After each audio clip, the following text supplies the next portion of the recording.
Okay, thank you, Sarah. Hello, Mount Hood Community College. My name is Frankie Ruzek. I am a linguist turned mathematics instructor, working as a lecturer at Texas State University in Central Texas until about a little over a year ago when we moved to the Valley. I've been working with Schmeckley Community College with their tutoring service centers at the Salem and Woodburn campus, working with students with moderate to severe math anxiety. I'm really excited to share some neuroscience research with you guys today to build some perspective around something that is kind of spreading like wildfire through our education community. So when we're talking about the brain, I'd like to prime some memories for a second. I'd like everyone to just take a moment and think about, in your experience, a student who you suspect had mathematics anxiety. What I'd like for you to think about is, what were their behaviors? What were the things that they said? What were the signs to you that made you think this person might be feeling anxious about having to do mathematics? Can I just get a quick show of hands? Who has seen a student that they suspect has math anxiety? Take a look around. Okay, thank you. When we talk about mathematics anxiety, what we're talking about is a stimuli-conditioned response that's happened. We're talking about a learned fear. There's nothing innate about math anxiety. This is conditioned. So what our students are seeing is they're having a negative emotional reaction, and it fosters behaviors of avoidance, anxiety, and perpetuating ignorance within us. This isn't localized. This isn't a small case problem. At four-year state colleges, we're seeing about 25% of all students have about some form of moderate to severe math anxiety. We're not even talking about mild cases. At the community college level, that percentage spikes to 80. We're even seeing amongst a quarter of first and second graders signs of mathematics anxiety.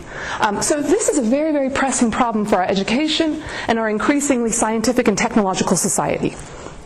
Okay, so that might make you a little nervous. It makes me nervous too.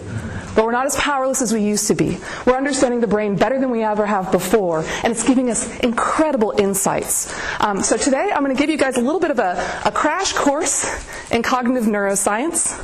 I'm building off of the work of Daniel Kahneman, a Nobel laureate and social psychologist. In 2002, he won the Nobel Prize for economics, actually, and we'll talk a little bit more about how this social psychologist got the economics prize. But his approach is a dual process approach of the brain. He refers to two systems, which he intentionally uncreatively names System 1 and System 2. They're named in the order that they arrived in our evolution. System 1 is our core process. It is always on. It is fast. It is what lets us speak. It's what lets us read facial cues and engage in social situations. Neurochemically, it's extremely inexpensive to run. That's how the lights are always on there. It never ever stops. Now, the problem with System 1 is it's error-prone. It sacrifices precision for speed. One of the ways that error-proneness can manifest, we talk about question substitution is something that System 1 does quite a bit. An example in life of question substitution might be if a person is looking to invest in the stock market, saying, should I invest stock in Ford Motors? Well, that's a very big question. There's a lot of factors to consider when purchasing stock. What will often happen is System 1 will replace that with the question of, do I like Ford Motors? Very much easier. The way it happens in the math classroom or when someone's doing homework might be, when faced with a difficult and challenging math problem, to ask the question, when am I ever going to use this? Right? We're substituting a difficult question for one that's a little bit easier to answer, and maybe even one that will just confirm our biases. It also is very quick to establish norms. System 1 just wants to know what it needs to do. It doesn't want to think big picture. It doesn't want to be analytical. It just needs what it needs right now to do whatever practical process it's trying to engage in. This is most of human life and human history here. It does ignore missing data. It doesn't statistically reason very well. Like I said, System 1 is not thinking about the big picture. The things that it lets us do: quick additions, very intuitive things. If I say 2 plus 2, you know that's 4. We don't even need to think about this, right? And, Simple mathematics, System 1 handles. It's our innate ability to quantize.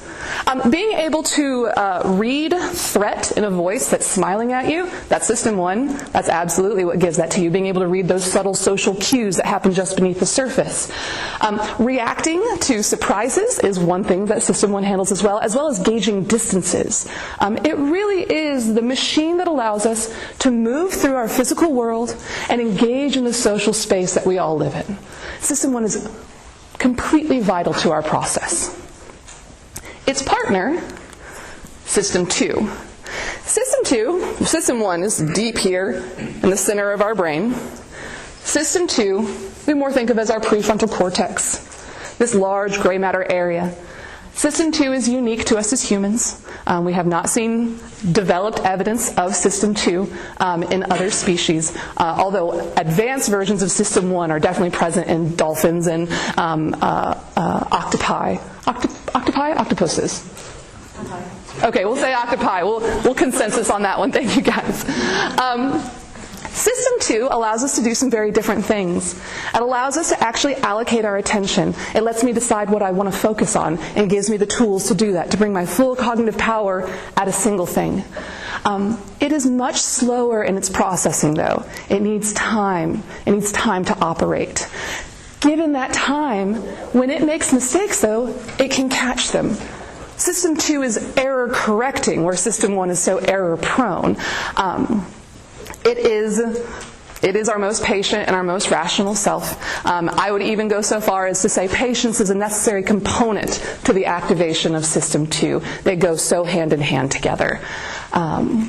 It is not like a beaming beacon of higher thought, though. It is critical, it can be demanding, and it is lazy. System 2 is a very chemically expensive part of the brain, and so when it's needed and it activates, it wants to get its job done and then shut itself back down. Okay? It is not interested in the long haul, and we'll talk a little bit more about the economy of the brain as we go into this. So System 2, slow thinking, allows us to do things like analyze complex equations, file your tax forms, do more involved mathematical algorithms like double-digit multiplication, or even parking in narrow spaces, something that takes attention and focus as we're working. Okay. So the reason Daniel Kahneman won the Nobel Prize was because he discovered that there's a percentage difference between how often we use System 1 versus System 2. That was extremely significant to our economic models. Now, in the history of economics, there's always been the idea that the buyer is a rational thinker. The buyer is making rational decisions. You've probably all heard that in your Econ 101. Would anybody like to wager a guess? What percentage of the time do you think a person is using their System 2 mind? Guess numbers, no wrong answers. It's not a math test, guys, I promise. 10%. 10, 14, I'm hearing small numbers.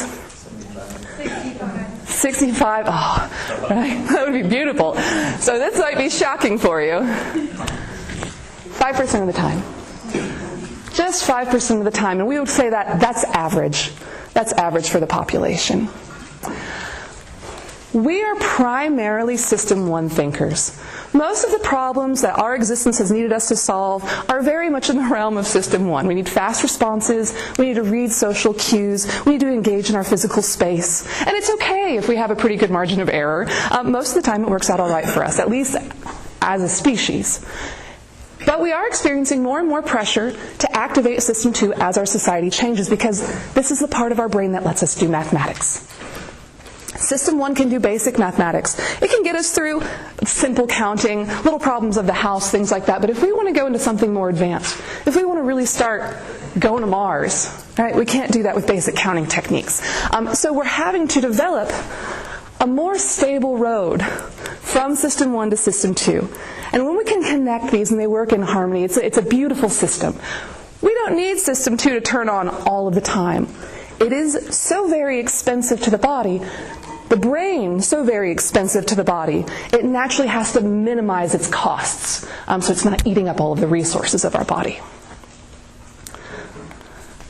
Okay, so So I want to introduce you guys to this add-3 experiment. Now, when Daniel Kahneman presented his work and won his Nobel Prize, it transformed the way that, I believe, it transformed the market. It changed the way that we look at the buyer. The buyer is no longer considered a rational agent. The buyer is considered largely an emotive and reactive agent now. And I think anybody who's spent time looking at media or advertisements or political campaigns in the last 17 years could probably agree that there's been a shift in tone in the way that the audience is spoken to. This is what Daniel Kahneman's work introduced. The experiment that we're going to go into today was one that he built in his experimentations to find where the boundaries are between System 1 and System 2. Now, this experiment is meant to show the difficulty, the real difficulty of activating your System 2 mind. It is effortful. It takes attenuation. It takes patience. It takes neural energy. So here's how this experiment is going to work. I would first ask for 3 volunteers. Okay, I have 1 volunteer. You can go ahead and stay right where you're at. You're good. Can I get another volunteer right back there? Thank you so much. 1 more. Anybody from this side of the room? Any brave souls? Don't underestimate my patience. There we go. I am a math teacher after all. Okay, 1, 2, and 3. Thank you guys. So you guys will be my live audience here, or my live participants. You guys try and do this along as well, though. Try and engage with this experiment and feel the difficulty of direct activation of System 2. Let's talk about what we're doing. I'll turn on, I have a metronome right here on my phone, if I can open it. And I will set a regular beat, 1 beat per second. What's going to pop up will be 4 numbers. On the beats, so I'll be the participant for a moment. On the beats, I would read out the numbers. 4, 9, 3, 7. By the 4th beat, the numbers will have faded off the screen. We wait 2 beats, and then I say the numbers shifted by 3. I add 3. It doesn't roll over, so that's how you see that 9 goes to 2, 7 goes to 0, 4 goes to 7. Everything just shifts by 3. And you would say those next 4 numbers, 1 per beat. Now, there's a few different layers here that are meant to stress the activation of System 2. First, that you're having to store 4 digits in your short-term memory. You have to wait the 2 beats while you hold them. You've got to add 3 on top of each one. The time adds extra pressure, and you guys are next leveling it by doing it in front of an audience. Thank you so much for your bravery. So, this is the idea. This is our experiment. Okay. All right, let me see. Can you hear this? Well, okay. So there's my metronome. Okay, we'll start here with volunteer 1. And I'll be pacing with you right here, kind of guiding you and helping you know when to pause as we go through. Okay. So I repeat the instruction? Yeah, I'll repeat the instructions. Sure. 4 digits will appear. You'll just read them off, 1 per beat. We wait 2 beats, and they'll disappear. And then you add 3 to each one and tell it to us at the beat. Okay? All right. And we'll get another round of this after. This is just our first attempt. Okay, here we go. 1, 3, 8, 0. 4, 6, 12, 3. Close. So with the 12, we would have just shifted up to 2, but how did that feel? Did that feel effortful, like you had to focus? Yes. Yeah? Okay. And we'll come back to this. So there's a sense of effort. Now, where's my second volunteer? I had another one. Okay, we'll do number 2 here, and then we'll pop to number 3 right here. Thank you so much. Okay. You ready? 1. 5, 7, 4, 2, 10, 14, 8, 4.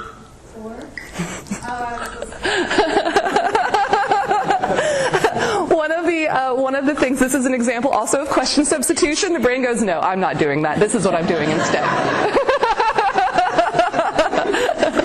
Okay. My final volunteer, are we ready? Yeah.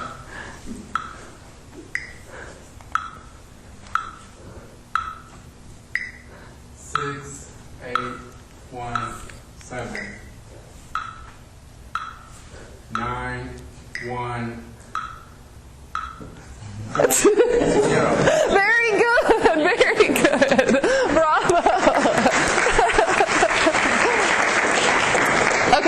volunteers, tell me, what was that experience like? Did you feel tension in your head? Did you feel anxiety as you were going in? Did your heart start racing a little bit? I felt hot. You felt hot? Natural biological response. Did it feel effortful too? Yeah, it was work. It's work, yeah. Well, so what we're doing, we're isolating this part of our brain, and there really are some natural human limits to what System 2 can do, what our working memory can hold on to in a minute. Even for when I've done this talk before and had math professors as members of my experiment, it still takes significant work, even for a person who's well trained using their System 2 mind. Okay, well, so that's just the basics. That's just day one for everybody trying to activate System 2. Now let's start laying in, well, what does math anxiety do to this process? So, my brain, our brains, they're computers, and they need fuel to run. They're neurochemical machines. It takes up a mere 2% of my body mass and uses 20% of my energy. This is why the brain has to minimize its energy expenditure. This is why System 2, when activated, wants to get the job done and go right back to bed, because it's the most expensive part of the brain to run. System 1 would rather handle the majority of our processes because it's extremely cheap, it's always on, it's easy for our body to keep active. Well, the communication between them can be a beautiful and harmonious relationship, but it can also be rather fraught. System 1 has a natural evolutionary ability to inhibit the activation of System 2. Were I to be in a pre-civilization age, scanning the horizon, focusing my attention, scanning the horizon for predators, or perhaps working on the creation of something that takes my thought and my effort, and something dangerous were to appear around me, System 2, which was active at that moment, would need to be immediately shut down as all of our neurochemical resources go to activate our fight or flight responses. System 1's ability to inhibit System 2 is part of how we survived. And so this is a natural response that can get out of control. System 1 can inhibit System 2 so strongly and sometimes so aggressively that the experience can be rather fraught for students. So I want to talk a little bit about what some of these neurocognitive experience are when System 1 has a strong inhibition response to System 2. One of the biggest ones is negative self-talk. System 1 will often try to inhibit that activation by saying things like, you can't do this. You're not smart enough. You're not a math person. Look how much faster everybody else is doing it. It'll say a litany of things. If a person has trauma in their history, System 1 will borrow from the things that maybe were said in those traumatic experiences and echo them back to the students. Those of you who have seen students who have math anxiety, how many of you have heard their negative self-talk spill out? Yeah, this is a big one. It often externalizes. In that moment when you're around a student who is externalizing that negative self-talk, it's difficult to work with, and we'll talk more about it for those of you who will be joining us in Part 2 in depth. But that is an act of trust, that an internal process is being externalized. It is a sign that the student is trying to reach out for something new. But this is a common harrying technique of System 1 to stop the activation of System 2. Avoidance strategies are another really big one. Some students will become very easily distracted and maybe even keep distracting elements very close to them, cell phones, computers, things like that, having music on. And every little thing, rustling of paper, somebody coughing, pulls their attention around. Who's seen this? Yeah, another big one, another very big one. At the most extreme responses, remember that System 1 is tied to my fight or flight response. It's really wired into my physical body, not just my conscious experience. And so at extreme activations, we'll see physical responses, sweating palms, heart racing, trouble breathing. People have full-blown panic attacks, which will crush themselves around their own breath. And sometimes System 1 will have us slump over. When you see a student slumped and curled over that page, they're compressing their lungs. They're bending and distorting their spine. These are physical behaviors that cue that I'm in danger to my body. These are signs that my body reads and activates those responses. So in the most severe cases, we will see literal physical symptoms. And even worse is when negative self-talk happens regarding those symptoms. Some students will think that their physical response is a sign that they absolutely can't do this, a suggestion of failure before the start. And that can lead to some pretty negative spirals in their beliefs about what's happening to them right then. Okay. So that's quite a lot that the math anxious student has to carry. Not only is activating System 2 very expensive, and it takes effort on its own, but they're having to deal with the twin engines of the costly activation of System 2 and a strong inhibition response by System 1. Okay, so I want to come back to my volunteers, and I'm going to conscript some volunteers right next to them. We have a number of things that will manifest when we're talking about math anxiety. One of them is impatience. What should be impatience for me? I've got some suggestions on the back of things to say. I think everyone can infer what impatience might say. Would you be guilt, please? Oh, of course. Thank you so much. So we're going to do the experiment again, but what I'd like for the two of you to do is while they're trying to do this process, I would just love for you to start chattering from moment one. Follow those lines. Be inspired. This is your moment to act. Okay. Hit this metronome. Okay, and from the time the numbers go up, if impatience and guilt, feel free to fire up right away. Here we go. 2, 8, 4, 1, You're never going to 5, make it. What are you doing 11, here? 7, Someone better 4. at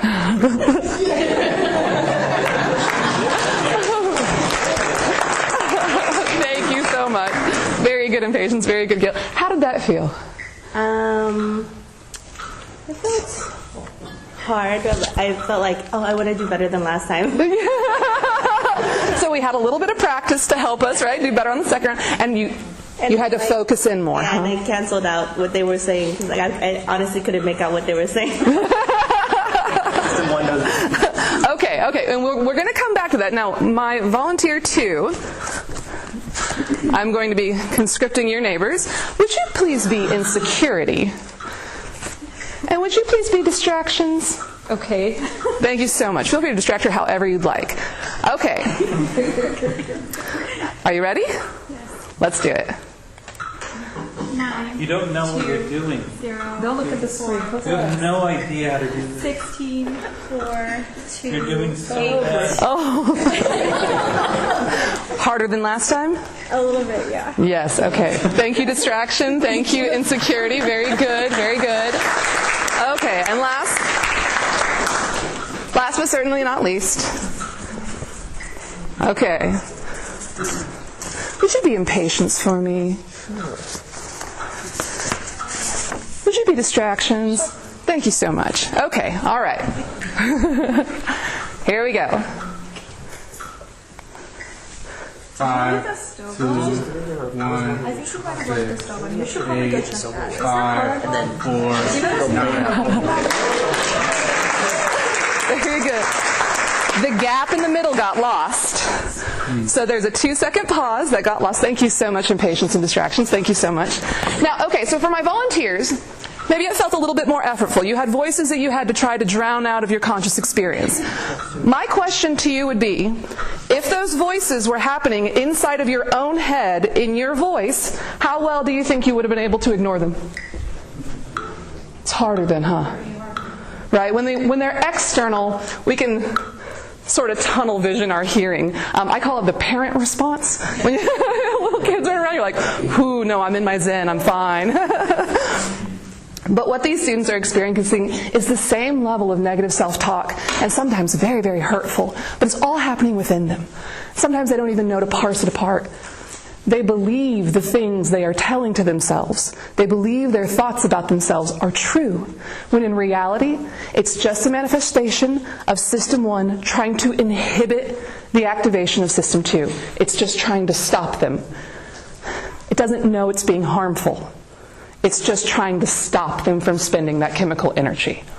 So this is the invisible foe that we're up against as we try to battle math anxiety in our education system. Okay, well, now that I've stressed everybody out quite a bit, let's talk about some techniques, some good techniques for managing that anxiety after we've been activated up to be able to bring this back down. Deep breathing and body scanning are really important. The breath is the remote control for the brain.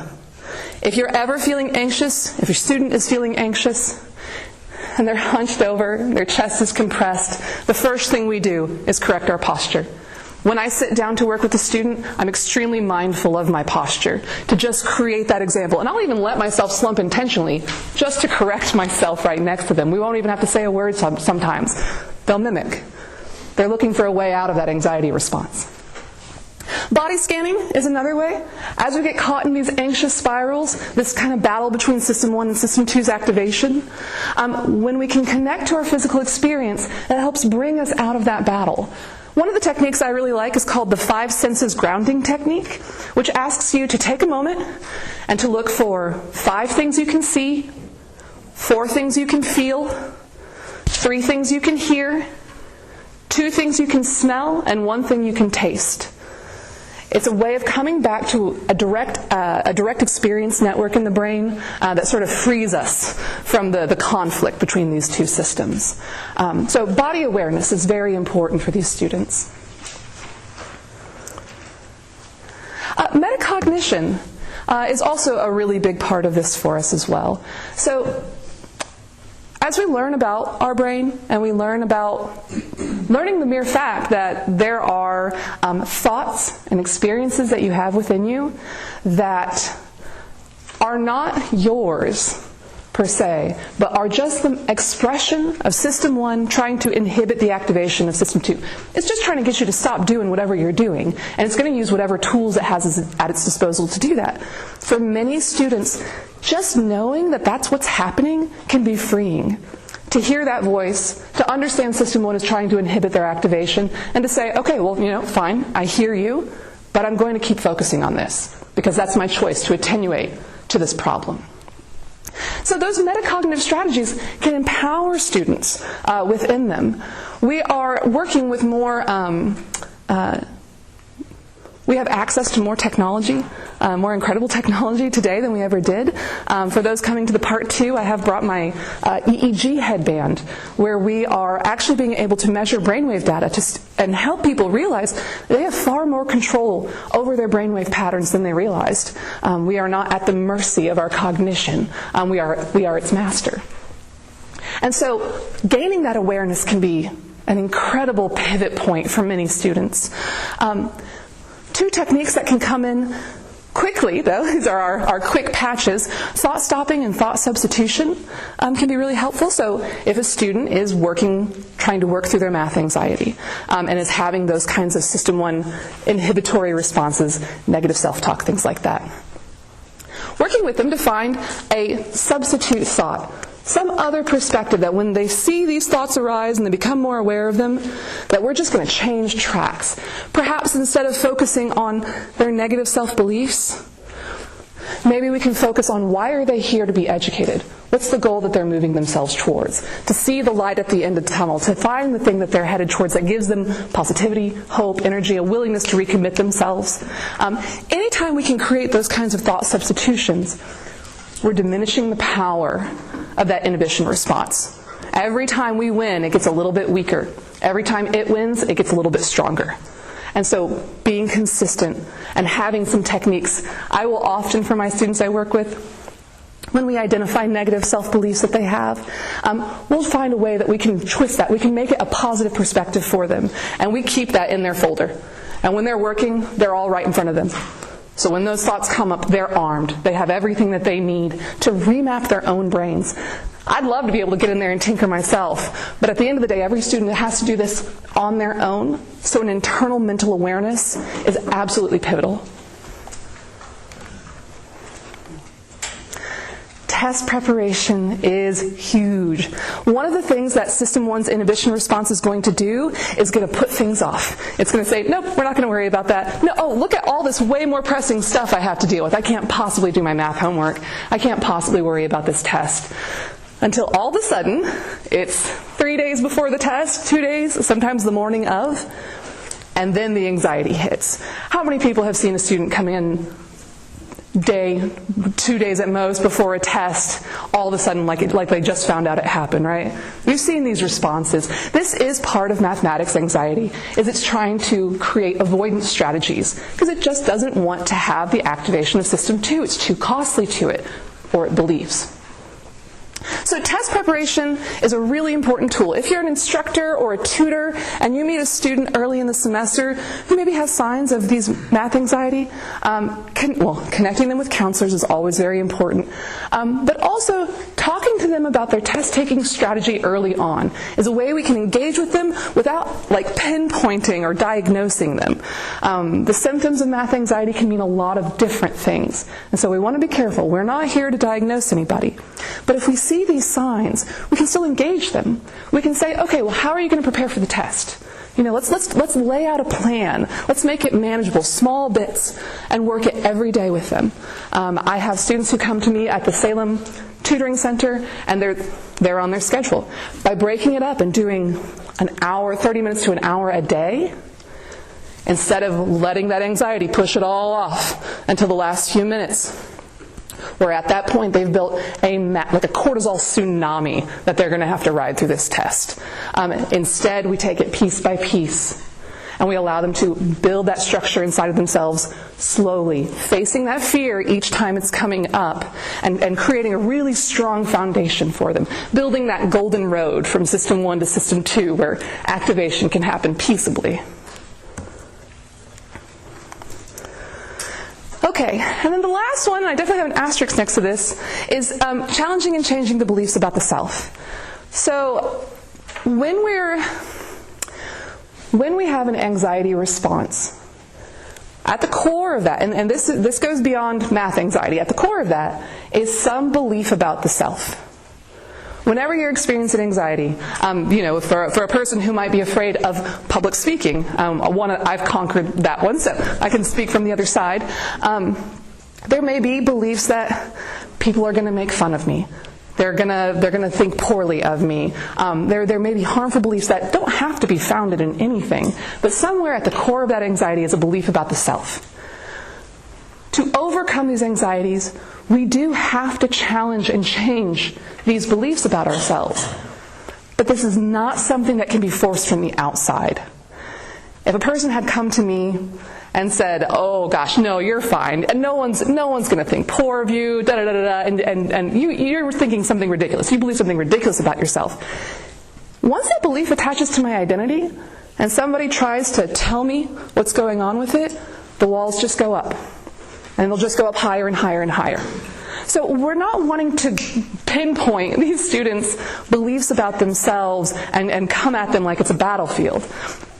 That won't work. And in fact, that will only entrench the problem. That's the asterisk I've got up here.